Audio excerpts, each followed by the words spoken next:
जय श्री कृष्ण। मैं अजय कुमार सोनी देवास से ज्योतिषाचार्य। ज्योतिष वास्तु मेरा सब्जेक्ट तो है ही, उसके साथ बच्चों के विद्यार्थियों के एजुकेशन करियर का काउंसलिंग भी करता हूँ। तो मैंने जहाँ तक समझा है कि जो भी बच्चे एजुकेशन के प्रति बहुत ज़्यादा पीड़ित रहते हैं, बहुत ही ज़्यादा परेशान होते हैं, दुखी होते हैं, पेपर दे के आते हैं और फिर मन महसूस करते हैं कि मेरा पेपर अच्छा नहीं गया, रात्रि जागरण करते हैं, खूब अध्ययन करते हैं और फिर भी सफलता नहीं मिलती है। तो वो क्यों नहीं मिलती है, उसका एक रीज़न है। कुंडली में भी वो ग्रह है जो उस विद्यार्थी को उस कार्य को करने से रोकता है। वो अपन समझना चाहते हैं कि वो क्या चीज़ है। इसके बारे में आपको एक एक 12 राशियों का अलग अलग प्रकार से विद्यार्थियों पे एजुकेशन पे क्या प्रभाव पड़ता है मैं आपको बताना चाहता हूँ। और यह भी बताना चाहता हूँ कि वर्तमान में विद्यार्थियों को क्या करना चाहिए, किस प्रकार की डाइट लेना चाहिए, कितने बजे आराम करना चाहिए, कितने बजे सोना चाहिए, कितने बजे उठना चाहिए, क्या खाना चाहिए, किन ग्रहों की वस्तु खाना चाहिए। ज्योतिष में तो वो चीज़ है। मेरा आयुर्वेद भी सब्जेक्ट है।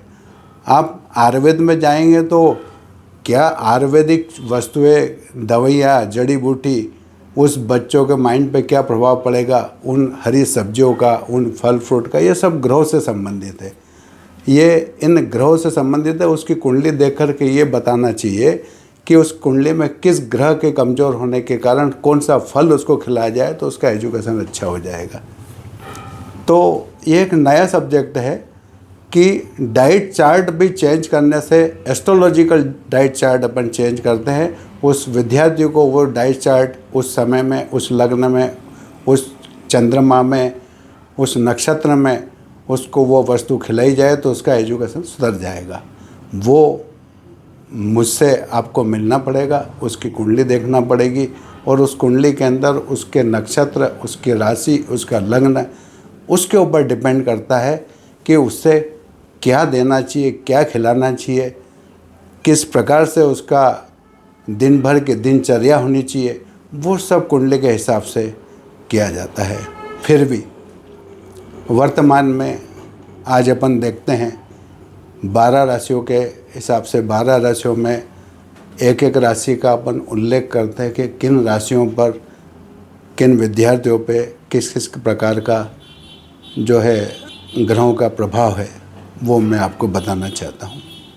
वर्तमान में मेष राशि से अपन शुरुआत करते हैं।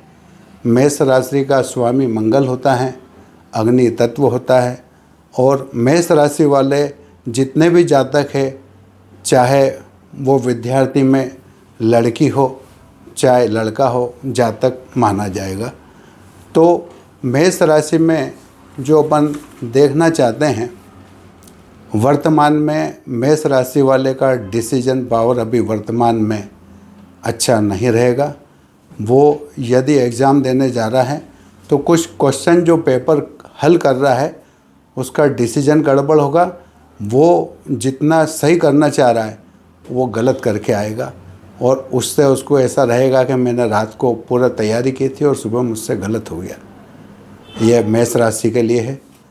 तो इसके आगे अपन चलते हैं, वृषभ राशि होती है। वृषभ राशि का स्वामी शुक्र होता है और वृषभ राशि वाले बच्चे जो है वो हमेशा डिप्लोमेटिक होते हैं। कहीं ना कहीं दो जगह उनका ध्यान होता है कि मुझे क्या करना चाहिए, मुझे क्या करना चाहिए। लेकिन अभी जो वर्तमान में वृषभ राशि वालों ने जो भी एग्ज़ाम दी हो, उनका मैथ्स थोड़ा सा कमज़ोर रहेगा। मैथ्स पे ध्यान दे। मैथ्स यदि कमज़ोर है तो उसकी तैयारी करें। और कुछ आराधनाएँ होती है वो कुंडली देख करके बताएंगे कि क्या आराधना करनी चाहिए। फिर अपन आते हैं मिथुन राशि पे। मिथुन राशि 3 नंबर की राशि होती है। मिथुन राशि का स्वामी बुध होता है। वाक्य में ऐसे बच्चे सॉफ्टवेयर कंपनी वाले होते हैं, सॉफ्टवेयर कंपनी वाले होते हैं।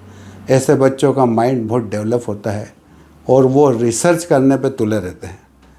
आप यह भी माने कि उनका सब्जेक्ट क्या होना चाहिए उनका सब्जेक्ट ना तो बायो होना चाहिए, ना कॉमर्स होना चाहिए। उनका सब्जेक्ट तो सिर्फ बीटेक आईटी फील्ड होना चाहिए, सॉफ्टवेयर होना चाहिए, और वो सॉफ्टवेयर फील्ड में ही जाने का प्रयास करें। बहुत अच्छी बात है। अपन आते हैं 4 नंबर की राशि, कर्क राशि, जिसका स्वामी चंद्रमा होता है। ये तो कर्क राशि वाले तो वाकई में बच्चे बहुत तेज होते हैं, बहुत तेज होते हैं। ये तो वैसी बात हो गई कि जिस प्रकार से अपन विद्यार्थियों को, इन बच्चों को, यदि एक बेल जो चलती है उसके सुतली बांध के उसको चढ़ाया जाता है, जहाँ पर चढ़ा दिया जाए वहाँ चले जाते हैं। इस प्रकार से इन बच्चों को जैसा मोड़ दे देंगे वैसे ही चले जाएंगे। यदि इनका रूट सही नहीं मिला तो ये रूट गलत भी हो सकता है। फिर अपन आगे चलते हैं सिंह राशि। सिंह राशि का स्वामी सूर्य होता है, और सिंह राशि वाले जितने भी विद्यार्थी हैं वर्तमान में ये फुल कॉन्फिडेंस वाले होते हैं कि मैंने जो किया है 100% सही किया है। लेकिन फिर भी इनका बायो सब्जेक्ट बहुत कमज़ोर होता है। इनको बायो सब्जेक्ट तो लेना ही नहीं चाहिए। बायो में भी इनकी केमिस्ट्री बहुत कमज़ोर होती है। हाँ, यदि कुंडली देखी जाए तो एक बार अपन कह सकते हैं कि बायो सब्जेक्ट भी ले सकते हैं, ये भी बात निश्चित है। अपन आगे चलते हैं कन्या राशि। कन्या राशि वाले जितने भी जातक होते हैं वो 6 नंबर की राशि होती है। कन्या राशि वाले जितने भी जातक होते हैं वो बड़े डिसीजन उनके गड़बड़ होते हैं, बहुत डिसीजन गड़बड़ होते हैं। वो माता पिता से 4 बार पूछते हैं कि मैं सब्जेक्ट कौन सा लूँ, मैं सब्जेक्ट कौन सा लूँ। और भी छोटे बच्चे होते हैं तो उनका साइंस कमज़ोर होता है। और भी छोटे बच्चे होते हैं तो वो डिप्लोमेटिक होते हैं, वो सब काम करने की रुचि रहती। माता पिता पता नहीं लगा पाते हैं कि ये क्या करेंगे। लेकिन आने वाले समय में अब वो समय आ चुका है कि बच्चों के एजुकेशन और कैरियर के लिए कुंडली के माध्यम से काउंसलिंग कराना चाहिए, और ये देखना चाहिए कि उस बच्चे को इंजीनियरिंग फील्ड में जाना है, या मेडिकल फील्ड में जाना है, या मैनेजमेंट में जाना है, या और कोई सब्जेक्ट में जाना है। तो पहले तो कुंडली से काउंसलिंग कराएं और फिर उसकी आगे तैयारी करें। अपन आगे चलते हैं। 7 नंबर की राशि होती है तुला। तुला राशि वाला जातक विद्यार्थी बहुत ही फैंसी प्रवृत्ति का होता है। वो तो बस अच्छा खाना चाहिए, अच्छा कपड़ा चाहिए, और अच्छे दोस्त चाहिए, अच्छे मित्र चाहिए। हो सकता है कि उसके विद्यार्थी जीवन में कोई अफेयर वाली बात होती है। तो बहुत ध्यान देना है तुला राशि वाले के लिए कि क्या उनके माता पिता उस बच्चे का ध्यान रखते हैं। बहुत ध्यान रखना है। उसका सब्जेक्ट तो बड़ा विचित्र होता है। वो सोचता है कि मैं कोई सरकारी अधिकारी बन जाऊंगा, या किसी अच्छे डिपार्टमेंट में कोई अधिकारी बनने की चाह रहेगी, लेकिन उसका जीके बहुत कमज़ोर होता है। जीके बहुत कमज़ोर रहता है। जीके का बचपन से ऐसे बच्चों का ध्यान रखना चाहिए। अपन आते हैं वृश्चिक राशि 8 नंबर की होती है। वृश्चिक राशि का स्वामी मंगल होता है। लेकिन बात तो वही है कि वृश्चिक राशि वाले भी स्थिर राशि है, स्थिर लग्न है, जो भी है, लेकिन ये स्थिरता वाले स्थिर होते हैं, बिल्कुल दृढ़ निश्चय रहता है। बहुत मुश्किल से किसी की बात मानते हैं, और इनने जो सोच लिया वो 100% करके मानते हैं। तो हो सकता है कि इनको इनके माता पिता ने पेरेंट्स लोगों ने थोड़ा सा ध्यान रखना चाहिए कि इनका रुख क्या है, इनके समझ के बाहर है। ये एक बार ठान लेते हैं, बस वही करने के लिए तुले रहते हैं। लेकिन ये चीज़ गलत है कि उसकी कुंडली में योग क्या है वो देख करके ही इनको सलाह दे, और इनको उस सलाह के आधार पे आगे इनका एजुकेशन बढ़ाने का प्रयास करें। अगला अपन आते हैं 9th, मतलब 9 नंबर की राशि धनु राशि होती। धनु राशि का स्वामी गुरु होता है। ऐसे विद्यार्थियों का खान पान पे बहुत ज़्यादा ध्यान होता है, बहुत ज़्यादा। ऐसे विद्यार्थी अच्छे तो होते हैं, इनका एजुकेशन अच्छा होता है, लेकिन खान पान से तो एजुकेशन बिगड़ ही जाएगा।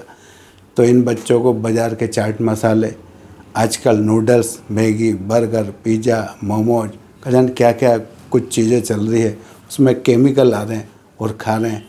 क्या इनकी तबीयत खराब रहेगी तो ये एजुकेशन में सफल हो पाएंगे?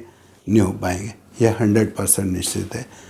मेरा यही कहना है कि ऐसे जातक को उनके माता पिता द्वारा ये सलाह देनी चाहिए, ये समझाई देनी चाहिए कि बेटा ऐसा अपन को खाना नहीं खाना, इस प्रकार के बाज़ार के ये चीज़ नहीं खाना, फल फ्रूट खाओगे बहुत बढ़िया रहेगा। ठीक है ना। अपन आगे चलते हैं तो फिर आती है मकर राशि। मकर राशि का स्वामी शनि होता है।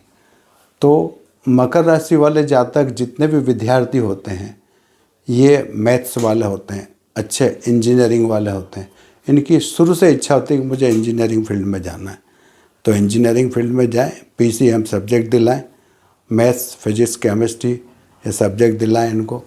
लेकिन एक बात ज़रूर है कि पीसीएम सब्जेक्ट तो ले लिया है, इन जातकों को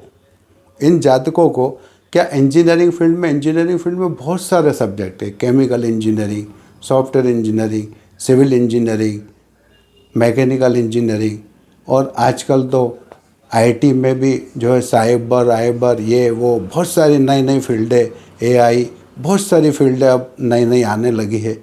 लेकिन अब होता क्या है कि इनको क्या दिलाना चाहिए, क्या सब्जेक्ट दिलाना चाहिए, लेकिन इसके ऊपर भी आपको वर्तमान में कुंडली से ही ये सब निकाला जाता है।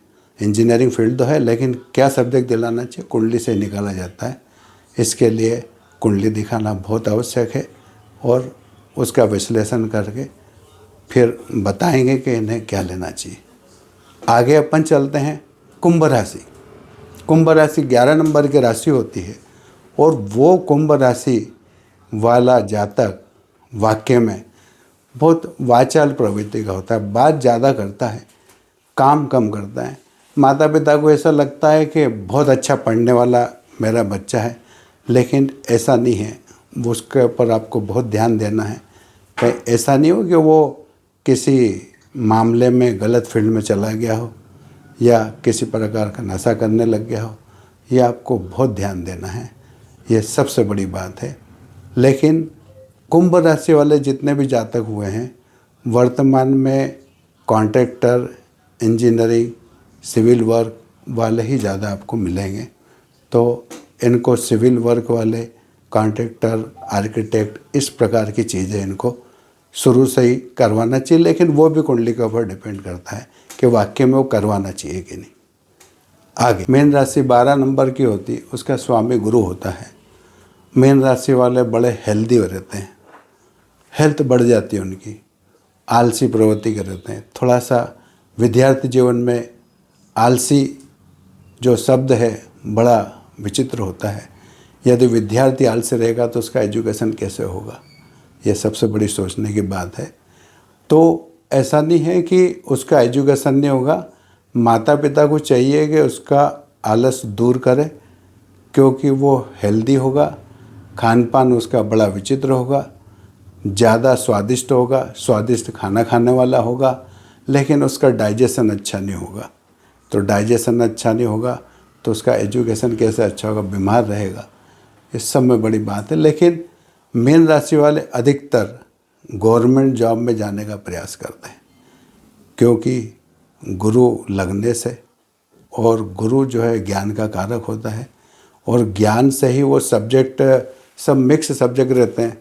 कभी कॉमर्स ले लेता है, उसके बाद आर्ट ले लेता है, बीए करता है, फिर उसके बाद जो है कहीं ना कहीं गवर्नमेंट जॉब की तैयारी करता है। लेकिन कुल मिला के न वो गवर्नमेंट जॉब में जाने की प्रयास ज़्यादा करता है। लेकिन फिर भी एक बार कुंडली देखेंगे तो हो सकता है कि कहीं ना कहीं उसका बहुत अच्छी फील्ड में जाने का योग हो और अपन गलत जगह उसको भेज दें। ऐसा नहीं है, कुंडली देख करके इसका निर्णय लें, वो सर्वश्रेष्ठ रहेगा।